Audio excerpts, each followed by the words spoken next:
लिखना, बैंक से बुलाना, देय तिथि पर भुगतान हो जाना। 1 जनवरी 2022 को राम ने श्याम को 5000 रुपए का माल बेचा। उसी दिन राम ने श्याम पर 3 माह की अवधि का उक्त धनराशि का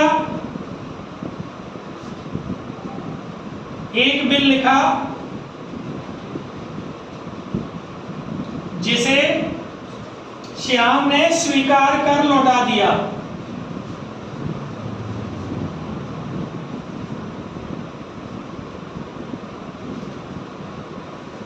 राम ने उसी दिन इस बिल को अपनी बैंक से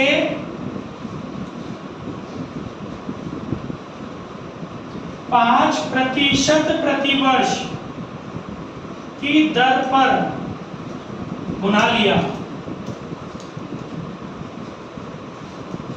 देय तिथि पर बिल का भुगतान हो गया। देय तिथि पर बिल का भुगतान हो गया। तीनों की पुस्तकों में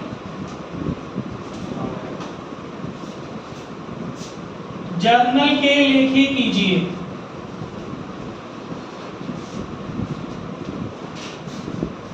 अच्छा देखिए, इसमें आपके तीन लोगों की किताबों में बनेगा, ठीक है। पहला राम, दूसरा श्याम और तीसरा बैंक। चलिए पहले राम की बात कर लेते हैं। नरेशन नहीं लिख रहा हूं मैं इसमें, क्योंकि रोज में लिखता ही नरेशन है ना, आपको पता भी है।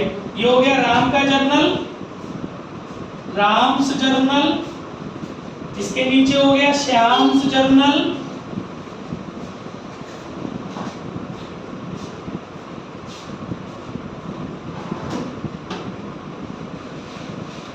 एक बन गया हमारा बैंक का जर्नल, बैंक्स जर्नल। कभी कभी ये भी पूछ लेता है बैंक का जर्नल।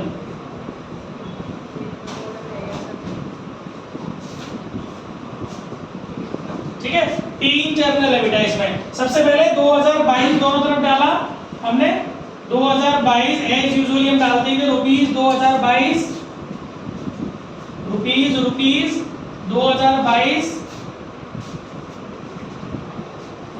रुपीज।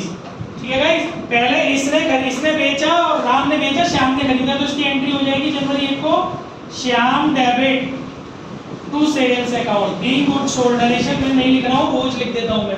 5000 यहां हो गया। और इसके बाद दूसरा, इसने क्या किया, श्याम ने खरीदा है तो purchase account debit to Ram, purchase account debit to Ram. ठीक है, इस एंट्री का बैंक में कोई कनेक्शन नहीं है। अब इन्होंने इसके ऊपर बिल लिखा, उसकी एंट्री हो जाएगी जनवरी 1 को BR account debit to Shyam 5000 being acceptance receive. और इसके यहां पर हो जाएगी जनवरी 1 को Ram debit to BB account 5000। ठीक है, बीइंग एक्सेप्टेंस गिवन। अच्छा क्या हुआ, देखो अब राम जो है वो 3 महीने तक श्याम के पास नहीं जा पाएगा, लेकिन राम को उसी दिन पैसे की जरूरत पड़ गई। तो राम ने क्या किया, उस बिल को अपनी बैंक को दे दिया, बैंक से डिस्काउंट करा लिया। मतलब बैंक के पास बिल को गिरवी रखकर बैंक से कैश उठा लिया।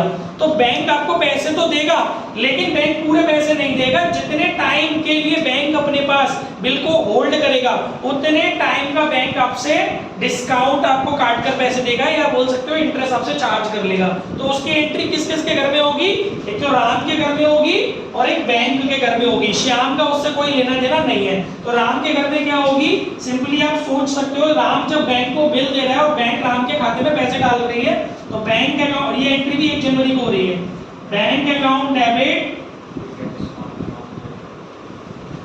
और राम को थोड़ा सा डिस्काउंट झेलना पड़ेगा। किसी किसी बुक में डिस्काउंटिंग चार्जेस के नाम से होता है, किसी किसी बुक में डिस्काउंट के नाम से होता है। तो यहाँ पर डिस्काउंट के नाम से बता दे रहे हैं, डिस्काउंट अकाउंट डेबिट टू, इसके पास से क्या चला गया बेटा, बीआर चला गया। समझ में आ रहा है ना, being bill discounted, being bill discounted. अच्छा अमाउंट कैसे निकालेंगे वो ध्यान से समझ लो। बिल था हमारा 5000 का, बट पूरे 3 महीने पहले, क्योंकि 1 तारीख को ही आप राम ने क्या करा, उस बिल को बैंक के आगे प्रस्तुत करके पैसे पैसे ले लिए, तो पूरे 3 महीने का डिस्काउंट बैंक काट लेगी। तो वो यहाँ निकाल के दिखा दूंगा मैं आपको, 5,000 रुपए परसेंटेज लगा हुआ है 5%। अच्छा गाइस, इसमें एक बात और ध्यान रखना, अगर परसेंटेज के आगे इंग्लिश में पर एनम और हिंदी में प्रतिवर्ष या वार्षिक शब्द लग रहा है, तभी आप यहाँ पर महीनों का हिसाब किताब देखेंगे। अगर प्रतिवर्ष या वार्षिक शब्द नहीं लगा हुआ है तो आपको महीनों का हिसाब किताब देखने की कोई जरूरत नहीं है। आप डायरेक्टली 5,000 का 5% निकाल देंगे और वो डिस्काउंट हो जाएगा। बट इस वाले क्वेश्चन में प्रतिवर्ष और वार्षिक शब्द लगा हुआ है, तो इसके लिए आपको क्या करना पड़ेगा, उतने महीने आपको यहाँ लिखने पड़ेंगे जितने महीने बैंक के पास ये बिल रहा है। 3 महीने बैंक के पास रहा है तो 3/12 आप कर देंगे, तो अमाउंट विल बी 4 से ये गया, ये हो गया 250 का, चौका कितना 62.5, 62.5 रुपीज बैंक आपका डिस्काउंट काट लेगी। बाकी पैसे आपको बैंक प्रोवाइड करा देगी। 5,000 में से 62.5 के तो 4,937 रुपए 50 पैसे। और इस एंट्री का कोई भी कनेक्शन श्याम के घर में नहीं होगा, लेकिन बैंक के घर में होगा इसका कनेक्शन। जनवरी 1 को बैंक के पास बीआर आ गया, बीआर अकाउंट डेबिट 5,000, और बैंक के पास से एक तो कैश गया टू बैंक अकाउंट, नहीं बैंक का नाम तो आएगा नहीं, BR account debit to cash account और टू डिस्काउंट अकाउंट। बैंक को फायदा हो गया ना, ठीक है। 4,937 रुपए 50 पैसे ने दिए और 62.5 रुपए बैंक का फायदा हो गया। Being BR received at discount, bank ने बिल को डिस्काउंट पर रिसीव्ड किया। समझ में आ गया? अच्छा, अब इसके बाद 3 महीने तक बैंक इस बिल को अपने पास रखेगी। 3 महीने के बाद, 3 महीने बाद ड्यू डेट हो गई अप्रैल 4 अप्रैल को बैंक जाएगी किसके पास, राम के पास नहीं जाएगी, बैंक जाएगी श्याम के पास। श्याम को बैंक बिल देगी और श्याम बैंक को पैसे दे देगा। इसका कोई भी एंट्री राम के घर में नहीं होगी, तो राम से कोई मतलब नहीं है। अप्रैल 4 को अगर आप श्याम की बात करते हो, उसके पास अपना बीपी आ गया 5,000 रुपए का, और इसके पास से इसका कैश चला गया 5,000 रुपए का, बीइंग पेमेंट मेड। और इसके घर में क्या होगा, बैंक के अप्रैल 4 को कैश आ गया इसके पास और बीआर इसके पास से चला गया 5,000 रुपए, ठीक है ना। Being cash received on due date, being cash received on due date, ठीक है। चलिए